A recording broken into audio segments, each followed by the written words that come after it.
నెల్లూరు జిల్లా నాయుడుపేటలో వరుస చోరీలతో పట్టణ ప్రజలు హడలిపోతున్నారు. తాళం వేసి ఉన్న ఇళ్లనే టార్గెట్గా చేసుకుని దుండగులు చోరీలకు పాల్పడుతున్నారు.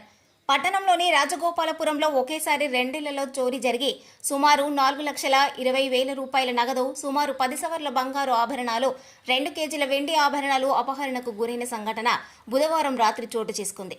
రాజగోపాలపురంలో నివాసం ఉంటున్న గుండుపోయిన నరేష్ ఇంటికి తాళం వేసి ఉన్న పెళ్లకూరు మండలం బంగారుపేటకు కుటుంబ సభ్యులు కలిసి వెళ్లారు. అదేవిధంగా కారిపాక చిట్టిబాబు తమ కుటుంబ సభ్యులతో కలిసి బెంగళూరుకు వెళ్లి ఉన్నారు.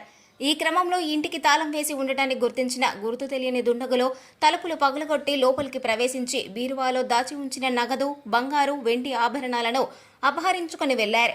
గురువారం ఉదయం నరేష్ ఇంటి వద్దకు వచ్చి చూసేసరికి తలుపులు పగలగొట్టి ఉండడాన్ని గుర్తించి లోపలికి ప్రవేశించి చూడగా ఇంట్లో సామాగ్రి చెల్లా చెదురుగా పడి ఉండడంతో పాటు బీరువాలు పగలగొట్టి ఉండడాన్ని గుర్తించి పోలీసులకు సమాచారం అందించారు. సమాచారం అందుకున్న పోలీసులు సంఘటనా స్థలాన్ని పరిశీలించి దర్యాప్తు చేస్తున్నారు.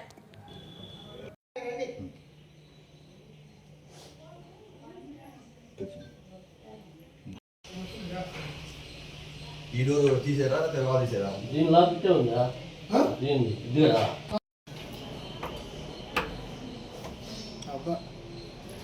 హలో చెప్పినా ఆడే ఉండి వస్తాను, కండ వచ్చి వస్తాను. నేను కొంచెం బయట దాకా ఆడ బీరో మొత్తం పడబెట్టేది.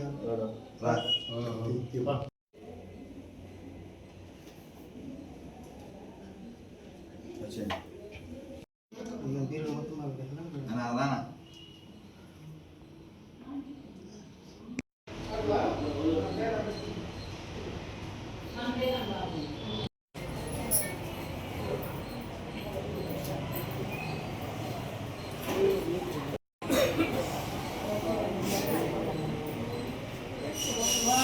మరిన్ని న్యూస్ అప్డేట్ కోసం A3 న్యూస్ ఛానల్ని సబ్స్క్రైబ్ చేసి బెల్ ఐకాన్ను ప్రెస్ చేయండి.